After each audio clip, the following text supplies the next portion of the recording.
like to invite. Don't beg the table. Oh. Okay. Let's try again. Okay. I, first of all, would like to welcome everybody to our very first episode of our X-ODUS podcast. This is amazing. We are broadcasting from Chapman University in Orange, California. And we're going to be doing several episodes here. We may be moving to another location, but this is the start of something amazing.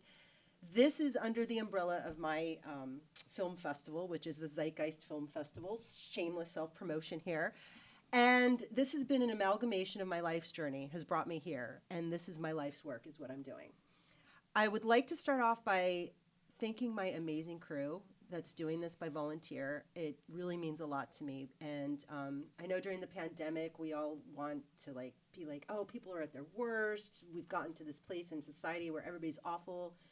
But I really, truly believe there's still awesome people out there. So I really want everybody to think this podcast is going to be positive. We're going to do a ton of bitching.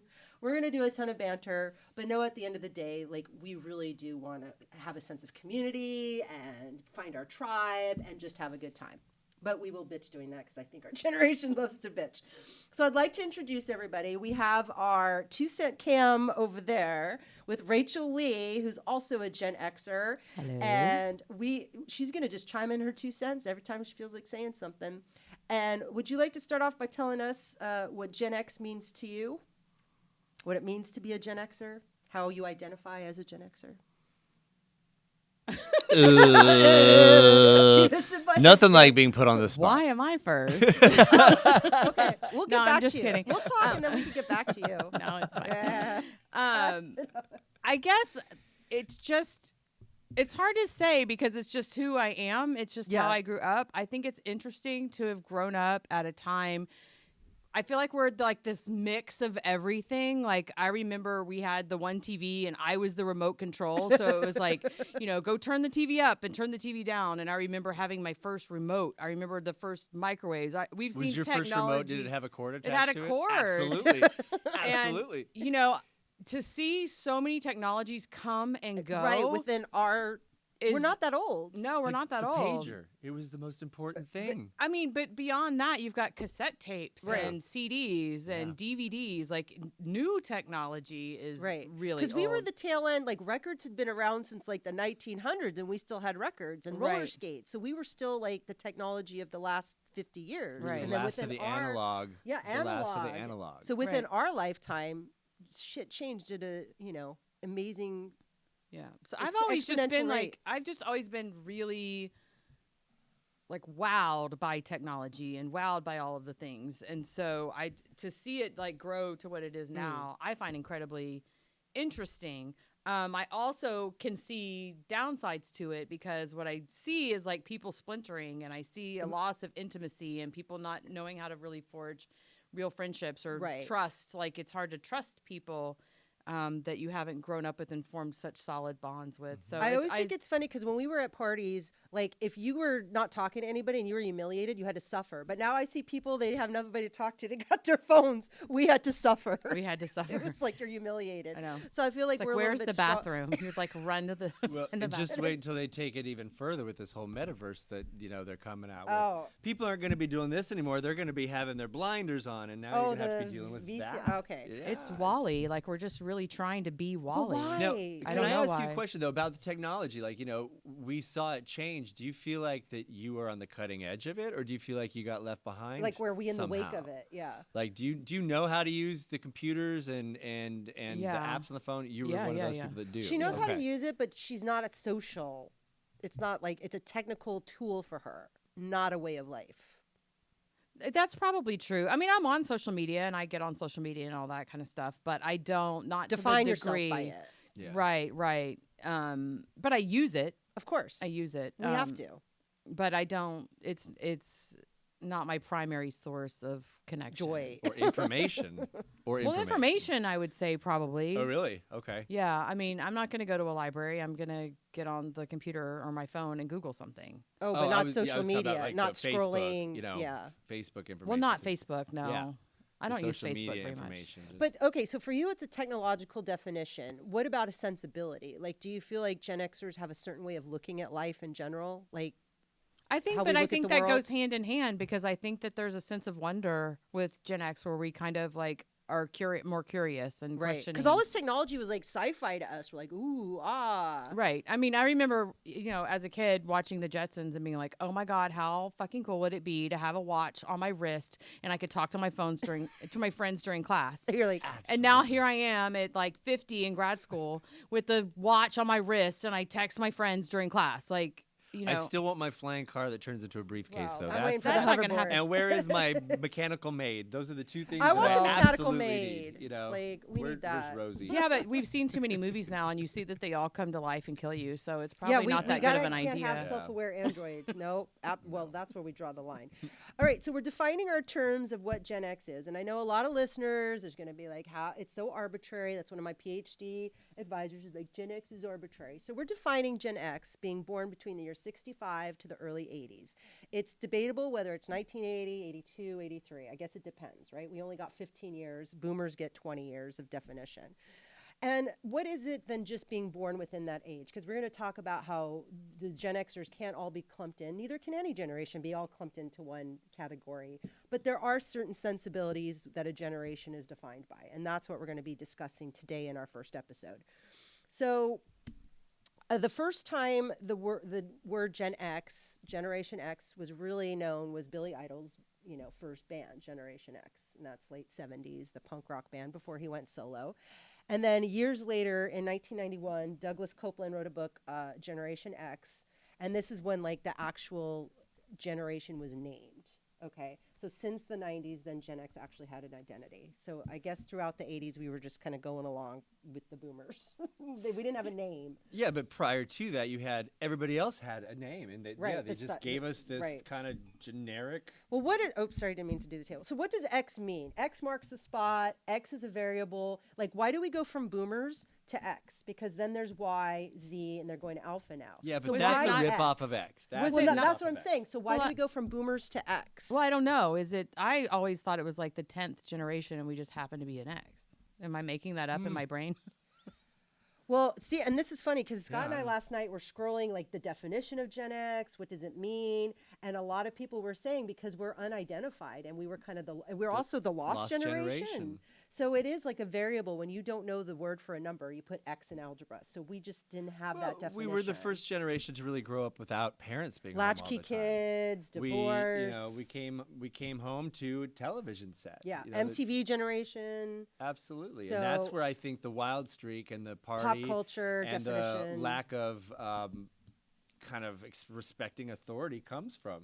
Is that we didn't have it at that young age, and if we did, we rebelled against it. That's so true. That's the youth gone wild. If you're gonna define our generation based on Billy Idol's band, that's kind of a fuck you to begin with, right? I mean, that's just kind of a punk rock way to label us. So we were already. So if we're gonna appropriate that fuck you and be like, okay, well, fuck it. Absolutely. We'll talk about that in the second episode. Yeah. Fuck it. It is. It's like guilty. If you're going to assume that I'm this way, well, I'll own it. You got it. So also a goal of this podcast is to create that sense of community, because I would be blabbing about something I'm developing, this pilot during the film festival, and a lot of people my age were just like, I feel so lost in these conversations. Like, you go online, people are, and I'm going to insert some memes here for you watching on YouTube. I'm going to insert some memes here of the millennials and the boomers having these fights about jobs and economy and culture. And it's like, we're never in the conversation. I never see Bill Maher's always bitching about the millennials. I never hear him talk about Gen Xers. I never hear when they go, oh, the millennials and the job market. Why are we not part of that conversation? And you were talking about politically as well. We don't have representation. I mean, we have a bit, but not. And I have referred to our generation as the Prince Charles generation many times. This is going to be a great segue. Because Prince Charles is never going to be king. Let's face it, that lady is going to be queen. It's so funny. Longer than Prince Charles will be alive. I was just getting stuff this morning for our craft service on the magazine. Is like, the queen is recovered because she was sick for a bit. She's going nowhere. Do you remember in The Great Mouse Detective, they like did it Ratigan did an animatronic queen? Like, they're going to do that. They're just going to keep her going. Well, that's what I was saying earlier. Like back in the medieval times, like he would have just poisoned her by now and gotten it over with. Like, because it's new. I mean, now like it's on TV. You can't just like off the queen, but she would have been long gone. Right. But does he even want to be king? Does he want to just hang out with Camilla? Like, do we even want the do we want the power? Do we want to just do our own thing? Like, nobody's gonna listen to us anyway. Is Prince Charles Gen X? No, but we're the Prince Charles. We are. No, I hear you. I say the analogy. Yeah, I don't think he's. I think he would be more. Oh, he's boomer, right? He's old. Yeah. If even that. I mean, I feel like there was a time when he wanted to be king, but but now he's over it. Like maybe when he was with Diana, but now he just wants to hang out with Camilla. And after however long he's been alive, and he's always had to play second fiddle, that gets conditioned in you, and that's kind of what Gen X is too, because. If the baby boomers are just now leaving the workforce, we have never allowed to be the boss. We were never taken seriously. We were always the underlings. And so that gets conditioned in you over time.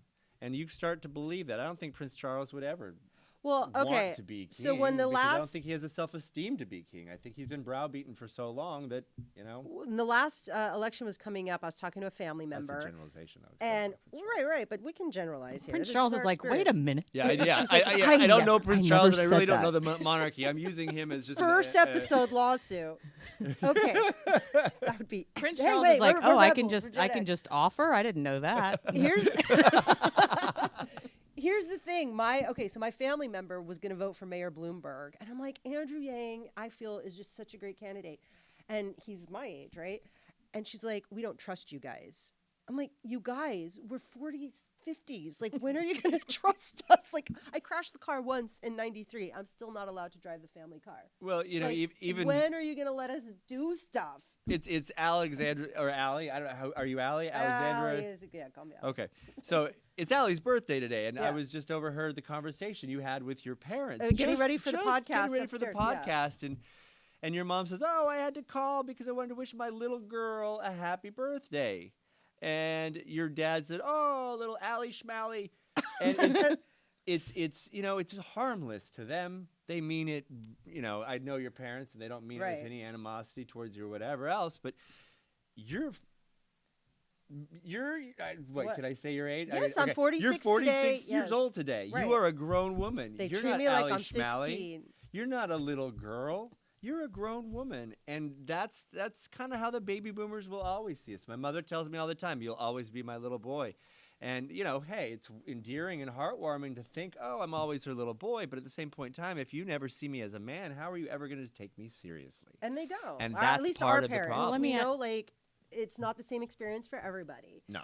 But we've noticed between us growing up together, and maybe it's like where we grew up, we grew up middle class. The over middle class lifestyle. Not everybody is going to have the same experience. But I have talked to several people my age, and they feel the same way. Like, why do I still feel like I'm in trouble or getting grounded? Well, let me ask you a question. Yeah, and this is a legitimate devil's advocate question. Yes. Because I say this, like, going back to what you were talking about, like how, middle school, we came home and we were like partying from then on, like, and we've never kind of like gotten away from that. And so I know, like, my kids have said, because I have kids that are like grown kids at this point, and they're like, man, you party harder than we do. And I'm like, that's cool or embarrassing? Like, I don't know. But my point is, like, do we take ourselves seriously enough for other people to take us seriously? And that's the thing, too. Like, here I am. Like, if we're so proud of the fact that we're still partying. Right. But yet we also want to be CEOs. Like, I don't want to be a CEO. No, like, I see that. So that's what I'm part saying. Of like, Gen X, too. Rachel, I think that's the $1 million question. It's the paradox. I call that the Gen X paradox. These posters you see, the majority I've had since I was a teenager. Like, they follow me around. And my mom constantly goes, when are you going to grow up and not have the same posters? I'm like, well, I still love, it's not like nostalgia. Like, I still love this stuff. It's not retro for me. It's always been a part of my life. And I used to in my 30s feel a little bit weird about it, but now I'm just like, I don't care. Like, I love my shit. But I think you're right. Do we want to be like that? Do we want to I don't know that we do. So I guess that's like my biggest question that I've always kind of wondered. Is they don't take us seriously because we don't want to be. We don't want to be serious. And that was like, we were trying to talk about like what defines, like, we're known, and I do because I date younger guys, duh. I say, what do you think when you hear Gen X? Because I want your opinion. And they're like, you guys know how to have fun. Oh, I thought he just turned to you and said, "Okay, boomer." No. I get You know? okay boomer online when I like say stuff in the comments on YouTube. I get okay boomer. I'm like, I'm not a boomer. I'm Gen X. They go, huh? What is Gen X? Right. They don't know what it is. But people that do know what Gen X is, that is not part of our generation, they see us as fun. Like we had the cool music, we had the parties. You go and see a movie from the 80s, they're like teeping the trees and party when your parents are but now gone. they're redoing And the those best movies. drugs. So Let's it's be- like it's almost an erasing of that era. But though, too. but you're not living that experience. You can't just like plop it in another decade. It's like not the zeitgeist. Hello, zeitgeist, Right. shameless self-promotion. But I think Rachel has a good point there. It's like, do I want my dad to think I'm an adult? Like, I don't care. I really don't. I kind of, and this is going to go into our episode too. Like, so where do we go from here, right? We don't want it. And there is a legacy. People are calling this the Great Resignation. The boomers are retiring. There's not enough Gen Xers. That's another thing in the pie chart because of the 70s and Vietnam and the disillusionment, birth control, less children. And Roe versus Wade. Roe- All yeah. those things gave people the ability to choose to if have they a wanted large to have family. a family. And so there was a drop in population. drop in There just was. population. So Women Gen wanted to be in the Xers, workforce. We have a very Yes. small demographic. Yes. So our voice is not as loud as millennials and boomers, that's for sure. So that's the point, is where is our place in all this from here? Like, we're in our 40s and 50s, but we're still having a voice. We still need to forge our way in this world. But I don't want to just take the boomers' place and continue on. Right. I mean, I like sitting at the kids' table, to be honest. It's usually where the better where conversations fun are to be is, had. right? I'd rather have no responsibility. Fuck it, right? Like, totally. In my 30s, I was like, nobody's taking me seriously, blah. Now I'm like, you know what? I'll just produce my own damn thing and have fun. Like, I don't need anybody. Well, and that's, I think, what right? I keep. Yeah, Yeah, I know. yeah. They tell me not to do something, and I'm gonna do it. It's the We'll just We're put like rebels. soundproofing on the table. Rebel yell. Yeah, we should have had. But that's another thing that I think defines us because we do buck authority. We have always been taught to follow our dreams. We've always been taught that anything you want to do is got it. possible. Look at all in these the movies in the 80s. in the zeitgeist of the 80s. Karate Kid, make your dream happen. Yeah, you Every can do- film was about the underdog. And by the end of the film, they had a dream, Flashdance. You just make it. If you believe it in enough, you can make it happen. Well, you got to do it with hard work too. Hard That's work, the for thing. sure. You don't just it's dream a dream it, until you actually take the but step you have to make take it the happen. step. The hard Right. work happens in a montage. Yeah. The hard work. The hard work is in the montage. That's totally You put on the thing, do some workout, a Rocky montage. You're done. You're ready. Ready Thanks, for South the- Park. That was great. But right, like I feel like my life is one long montage though. Like I feel like everything has led up to now. Like my time in Europe, our time, in Denver, meeting Rachel here, everything has led to this point. But then all the boomers are like, "You're a mom. When are you going to have a full-time paycheck?" You're like, "Mom, I'm never going to have this job where I work 30 years Well, and actually, then I have this did. pension." Well, I didn't have the pension, but I did, and I found myself getting very comfortable with my job. You get comfortable and and I've never been the type of person to stay in one place for very long, but you give me a paycheck and all of a sudden, I've been an artist my entire life. So it's been, I do this job here, I'll wait tables to fill in the gaps or what But your have you. mom has never saw that as a lifestyle. She saw that as leading up to having that permanency. No, Yeah, but but I the feel thing- a little bit more vindicated now with the millennials coming into the workforce, and it has become more of a gig economy. And now that is accepted. You can be taken seriously if you work job to job to job. Back when, Well, because that world does not exist. the world that they grew up in, which is you go and you work at this company and you work there for 30 doesn't something exist. years and then you retire and they pay your health benefits and you get a pension. It does not exist. well, what's funny And is so that let's I argue talk- that It's all the gone. time, but my brother and my Okay, sister no, both we're have going it. to talk Do about they the work for the government Yes. though? And We this is- have us It artists. only really exists in the government. Like the corporate America, like they do away with that stuff. my sister has But it through a hospital. they- My but brother's an that's just it. accountant They and don't has it through his. understand- So my No, but parents Scott, would. it could go away at any minute. That's what they don't understand. They think it's stable. Yeah, It but still look at exists, Enron. but it doesn't have the stability It of doesn't.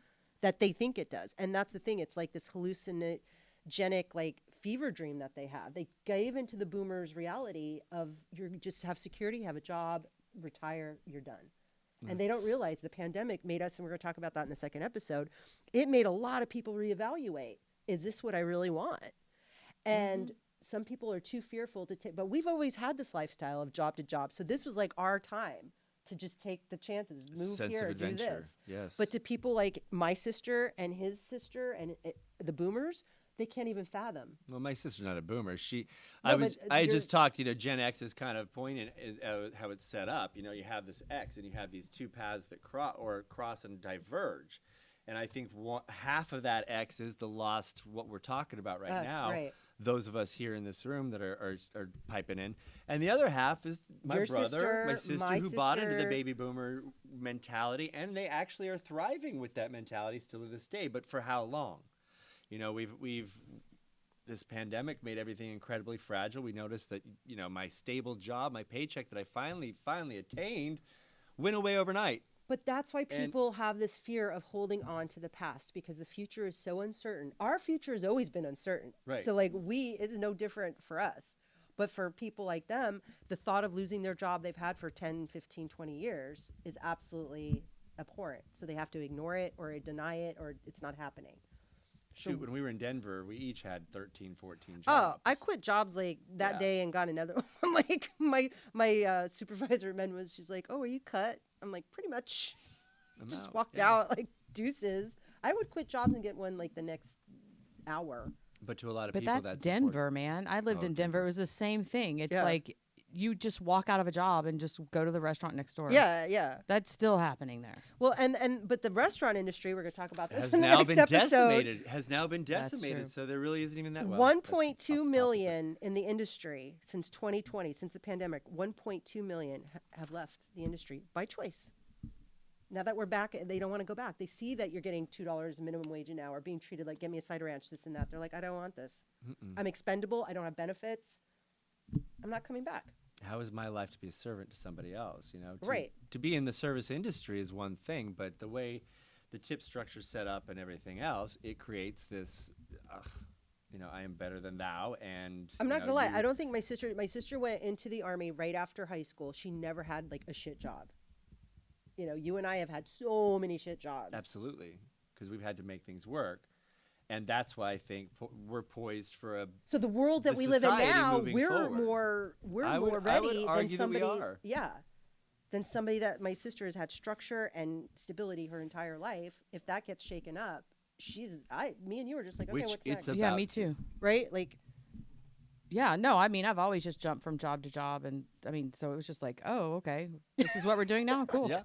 like I'm not going to say exactly how much money we don't have. Right. But we're like, oh, until this month, like I got it. My sister never had that problem where she's like broke, like I've always had that problem. But is that, I don't think that has anything to do with Gen X as much as just like being creative and. Oh yeah, and I was gonna say bohemian being an artist and choosing a life that's more of a struggle. And But having it did pieces say together. in our research last night that Gen Xers were more likely to be flexible and take chances because we did have that sense of independence. So we did have that wherewithal to take the plunge. And we were also told through pop culture and everything else that you can do anything as long as all you the work movies hard. in the 80s. You Yes. got a dream, make it happen. You got to work hard. You don't just dream upon a star, it happens. But you can make it happen. And that's kind of why I'm taking this chance with this podcast. Like, I was told here at the school, you got to do this, you got to do that. I was like, I really want to do this podcast. And I fought for this. I really did. I'm not just doing this to rebel and like screw you to authority, but it's like, I believe in it. And how many people of an authoritative, I guess, who have authority over you in this program were a little opposed to that? Oh, It's I because had it's people that were different. supportive and I had people that were like raising an eyebrow. Yeah. But this is the future. This is what. Right. Streaming, podcast, web series, like all of that. And so it's funny that we're the ones that are a bit older, but we're looking at that and knowing that you need to be And that was another thing. Gen X were adaptable. The Well, most because we've adaptable. had to adapt. And I think that, it's. What am I trying to say? I'm trying to say it's almost like similar to being abused in a way, to where it's like if you're an abused kid, you read the room really fast. Like you have to look and you have to know exactly where the next punch is coming from. And I think that there's a bit of that to this generation, to where it's kind of like, okay, what's happening now? So we have to look 2-3 steps ahead Yeah. at all times so that we know kind of what's coming, because things have changed so fast. Going Right. back to my original point about technology, it's like, okay, I'm just now getting used to learning how to use a CD player, and it's like now it's Now MP3s. it's this. Yeah, I'm like, you know, do and I it's want like, to buy an iPhone? what's an 'Cause by the iPod? time I Like, learn you how to spend use all it, your it's money on new. CDs, so I still want to use that technology, Oh, right? you know how many well, I'm why? just saying it like it's like, how many times can the rug be pulled out from under you? Exactly. And so now I'm like, fuck it, I'm not going to buy a rug. And I think that's kind of Exactly. where we are. That's how I am too. I just now got an iPhone because of the camera, but I was like, this is like iPhone. What number are we on? Oh, now? I've had iPhone since like I have it first because I'm one, like, but- because I know every time I'm going to buy one, there's going to be another one to buy. So that's why I said I'm not going to buy the rug. I'm not even going to. No, I hear you. But what I'm trying to say is that is why I think we are more adaptable and more looking forward, as opposed to being stuck. Kind of like we were talking earlier, kind of like where you get kind of stuck in this thing. Like, I'm going to keep making this product, and eventually people are going to come back, and that's a fad. And, we're like, this isn't a fad. It's not going away. And I think that's why we're a little bit more forward looking, because we have seen it so much come and go. And that's really a good point. I love the series Fear the Walking Dead. I don't know if people are familiar, but Frank Delane's character was a heroin addict at the very beginning when the zombie apocalypse first starts, right? And stuff starts shit hits the fan, and he tells his family, now you're living in my world, day to day, not knowing where you're going to stay, not knowing where you're going to be. Now all of a sudden the rug is pulled out from under your feet. Welcome to my world.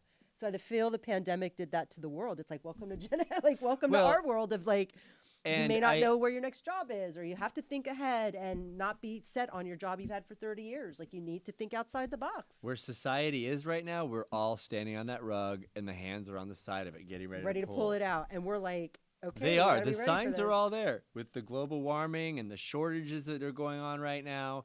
And if we don't adapt and control and shape our future to set us up in 20 years, you're going to be struggling. And I had mentioned that, well, we'll get to that in the second podcast about Puerto Rico, but if we can control as many of those variables by knowing how to grow our own food, how to fish and source our own water, just all be two those steps things that we ahead, take, 2-3 take for steps granted, ahead. we no longer need those grocery stores. We no longer need those shortages. We are self-sufficient.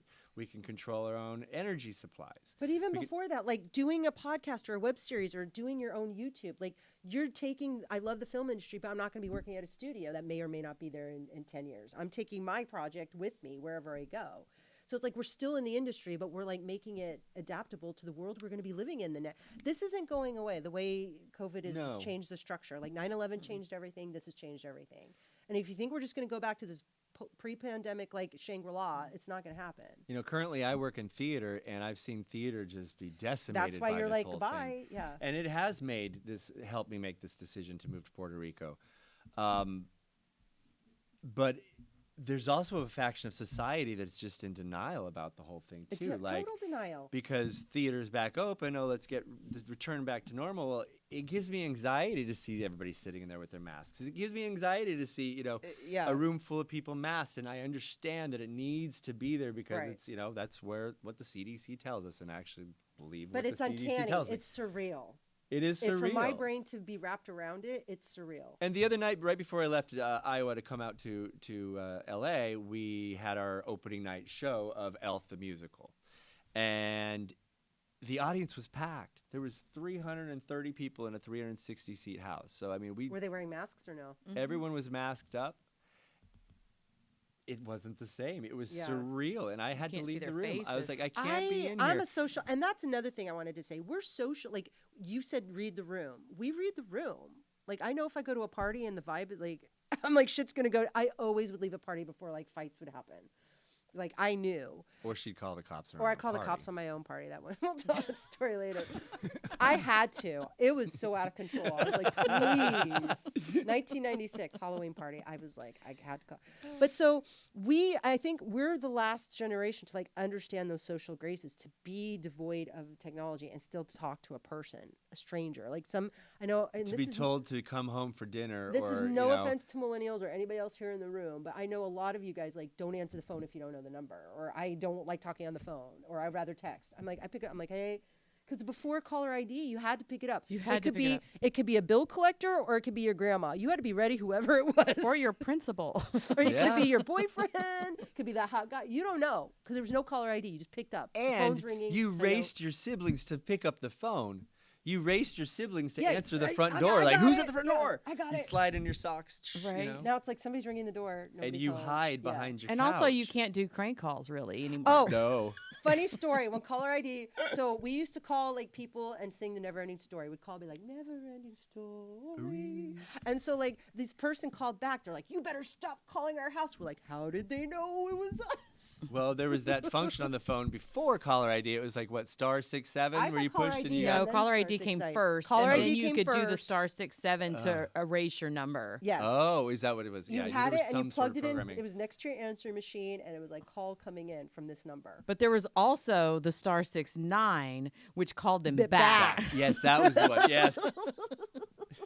which was We're like, awesome. what is Someone the would call and hang sorcery? up, and then you're like, call back, and you're like, oh, no, bitch, I'm right gonna here. Get you back. Yep. And then that's when people started avoiding people. You're like, oh, I know who that number is, not going to answer. Or before you just answered. Or you're at a party and somebody talks to you and you're like, hey. And if it sucks, you leave, but you still talk to them first to decide if they suck. Was it viewed as inconvenient then? I don't think it was, and now it is. yeah, and I now think it's it's an because we inconvenience, have yeah. one on our hip, and it's with us all the time. And so when somebody calls, yeah, it's intruding into your space. what's happening yeah. right here versus when you're home and just lounging and the phone rings. It's like, oh, who's But on the it's phone? not just that. It's the capability to talk to somebody you don't know. Well, Do you know what I mean? Like, it's not an awkward thing for us. It's like, I can talk to somebody I don't know.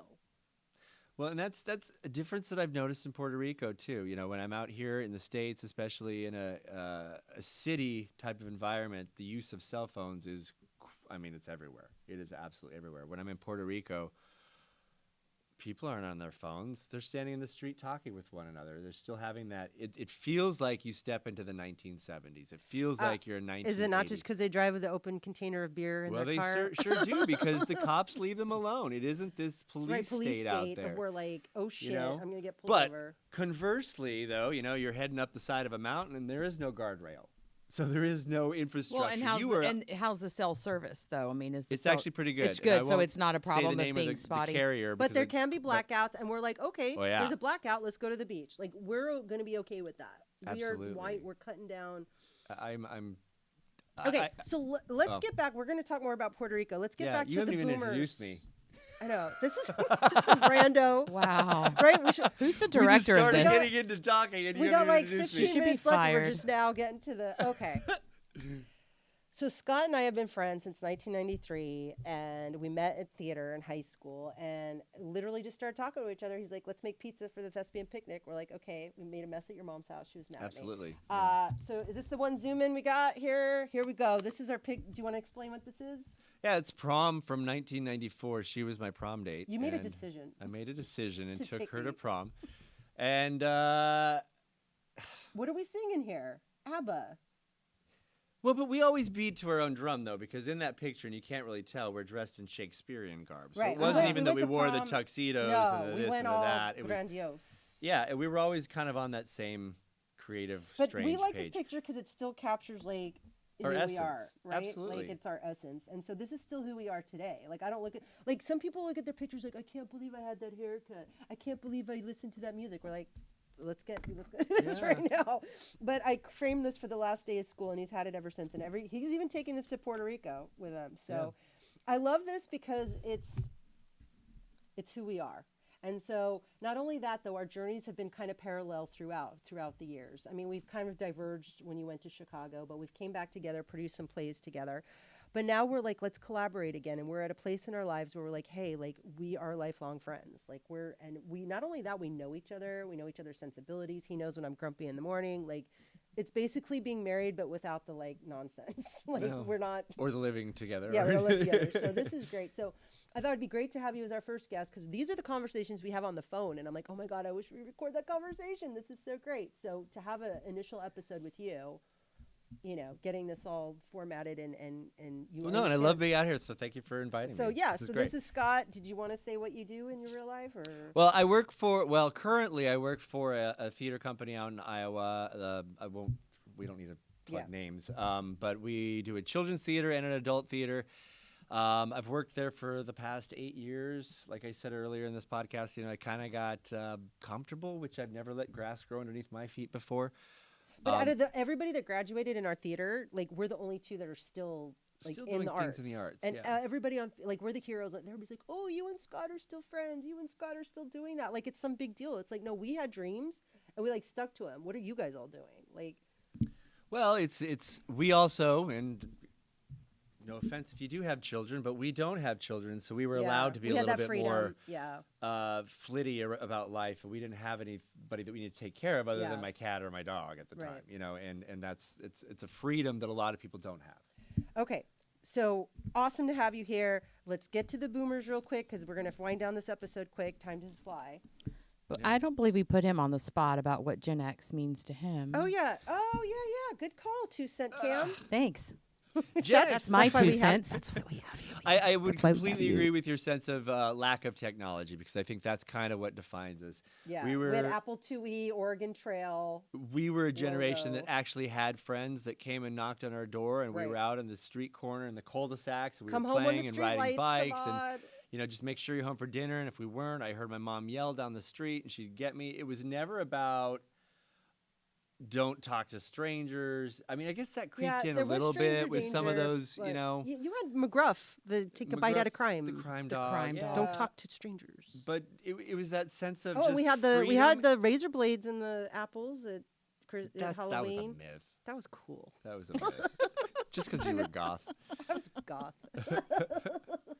But we had a sense of freedom, We and did I feel think that free. because of our movies, and also I do believe that, you know, with the Reagan era, and you had lots of American bravado movies with Rambo and Top Gun and those sorts of, you know, oh, the Russians are bad, pro-America movies. We do have a sense of patriotism and love for this country, you know, that I think was kind of instilled. But we do now see the flaws in it as well. Well, looking back as an adult, you're like, oh my God, a lot of this like ideology was flawed in the politics, but I love the culture in the movies. Right. So how do you negotiate loving Top Gun but hating Reagan's policies as an adult? Like that's kind of the paradox too, right? Like I'm Well- like, I love this Reagan. Reagan deregulated everything, and Everything that is that's why. everything that's fucky us now started then.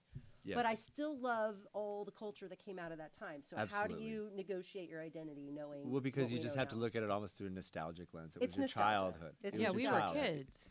What's that? We were kids. Yeah. Like we didn't know what was going on in politics. I didn't vote for Reagan. I didn't No, vote I for didn't him. vote for Carter.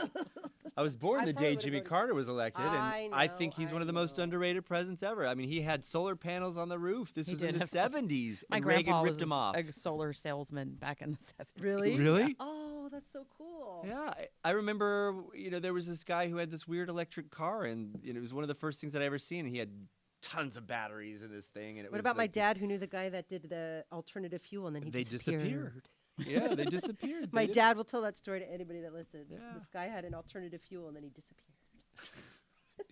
But okay, so where does that lead our legacy that the boomers left us? So we talked about the Prince Charles that will never get anything from his mother, you know.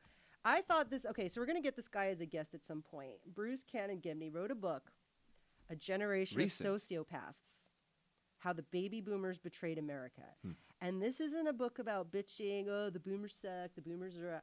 This is about all the policies they've made post-World War II until recently, all the economic decisions, environmental decisions, cultural decisions that have kind of dug us in this hole that we are today.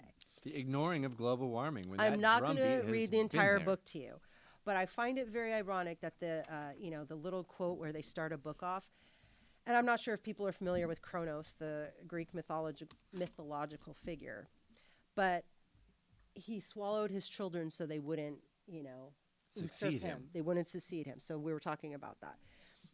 Great Kronos kept swallowing them as each arrived, his mother's knees from her sacred womb, intending that no other one of his illustrious children of Uranos held the kingly province among the immortals. Why would he start the book off with the boomers being the Kronos of their generation? Well, because they haven't abdicated their throne yet. You still see the boomers in charge of our politics. I mean, how old can our president get? I voted for Joe Biden. I'm not talking smack about him, but really, we need a change in leadership. He is my dad's age. My dad can't even get to the kitchen without getting winded. How can you solve global warming when you're not going to be around to see the consequences? You just won't. But haven't care. politicians, Congress has always been old. Like, I don't think that Yeah. that's something different or new. Well, but then you had Kennedy. You had Kennedy come in, and he was accepted and loved. And I can We see. had Obama.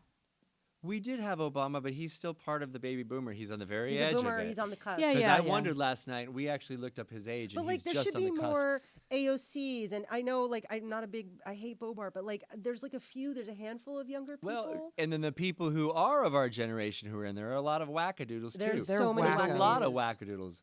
And I think that's just because the splintering of our society at this point, and it But, I allows mean, those fringe candidates in there. But It's not just Congress and politics though. A lot of boomers are not retiring. They're like, But can still they working. retire? and that is a Yes. question. No, That's that is my a no. That's a question. legitimate question. The boomers Can they will retire retire? because they have pensions and Social Security. We're the ones that are going to be working. We till we're can't retire 90. for sure, but I'm wondering if they can. I mean, their parents retired in their 50s and 60s. I Right. mean, that We'd was the be retired retirement by age. now. And I don't know that they can. Especially with as many medical advances as they're making now, and we're living longer. People have to work later in life because But your here's the retirement will difference. last for 100 Here's the years. difference, It's Rachel. not gonna. It's gonna be. You're fi- right. It's It's finite. always been old, but there's always been this like passing of the mantle, right? There's always Yes. been this. stepping down. No, and I saying, agree. I'm just saying Symbolic. my question is only like, where is the mantle? Like, do you know what I'm What's saying? to be Like passed, before the right. mantle was, your 63 or 50, whatever it was, yeah. 50s and 60s, and now, I mean, maybe the mantle has just moved to 70s and 80s, and we'll eventually get it, but we're 20 years away from that. I don't know. I mean, it's a question. I just don't know. I think it goes beyond like them not stepping. I'm like, can they? I don't know. My parents both died really young, so they're not alive anymore.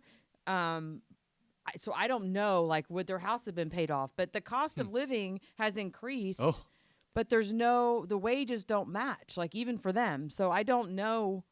Well, then that's kind of greedy and selfish. It's like but No, But how I do they wouldn't say that. live? It's about survival at that point. I mean, if I you think don't the have enough boomers money to have enough. retire. Like for the whole, I know there's exceptions, but I think for a whole, they were a very prosperous generation. Well, we did read the statistics last night, and yes, they Yes. have the bulk of the money is in Absolutely. the baby boomer Absolutely. Yeah, we looked generation. at the age range and then how much the money of the population went to that generation, and they And- definitely had over 50. The millennials, unfortunately, for being as strong of a generation as they are, and Small. as big of a generation as the millennials are, Yeah, they have the smallest piece of the pie, and That's what I was gonna say. They're more fucked than we are. yeah, no, because It's- ours was about comparable. It it's- wasn't terrible, but it was, and I have my own beef of that is higher institution or higher learning institutions, because you take out student loans and now that just becomes a payment down the road, and these schools, they raise the prices, so that by the time you're out of school, your ability to buy a home is shot. It's gone. And your home is your first major investment to making wealth in this world. I mean, I don't own a economically. home. Do Lucky either of paying you own a home? Right, I much less just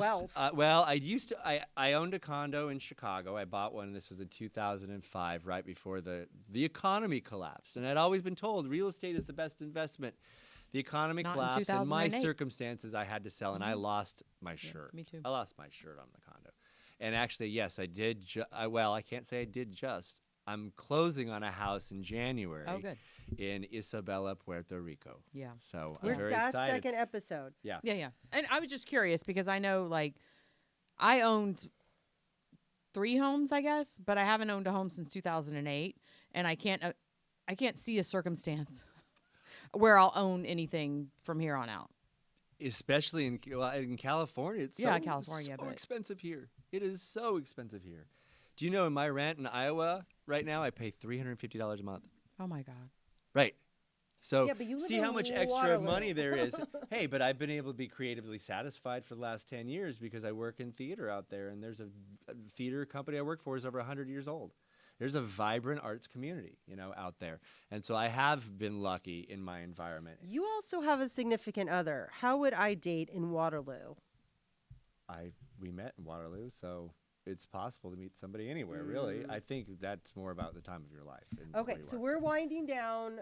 Yes, actually, we got a few minutes left. I guess I'll go into this when I actually have him as a guest, since I highlighted all this stuff. Yeah. I'm going to go over it. Oh, I just slammed that. All right. Well, thank you guys so much. That was actually really enlightening. And so the next episode is actually, we talked about kind of the problems. We want to be positive and hopeful. The next episode is going to be like solutions. What are we going to do about it? Got the paradox, the Gen X. Then so you take the Xanax.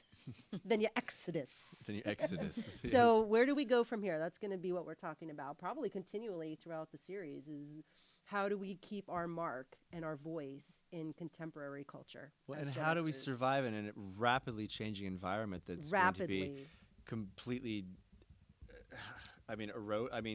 the weather patterns, the global warming. Yeah, and that's I don't want to coming be our like way, millennials, you're on your own. the supply deuces. shortages. But like, we'll talk about the Bitcoin thing too. Like, we need to like bridge the gap between us and the generations. The behind millennials us. aren't out of this either. As The far as boomers, you're on your own. Like, I could care less if they retire. Like, you're on your own. They built a world for us that's not functioning. But like past us, we need to work together if we're going to see it through this for sure. well, they built a world that functioned for them, and that's the difference. That's what the book is about. Yeah, it functioned for them, not for And generations it didn't. preceding.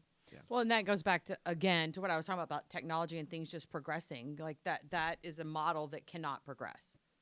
There is no room in it for it to progress and to be consistently It's told unsustainable. that the problem is you, that you just don't work hard enough, Right. that you just don't apply You yourself, don't work enough that you don't- hours. And how many times have you been told that you don't apply yourself? Oh, I constantly. A billion.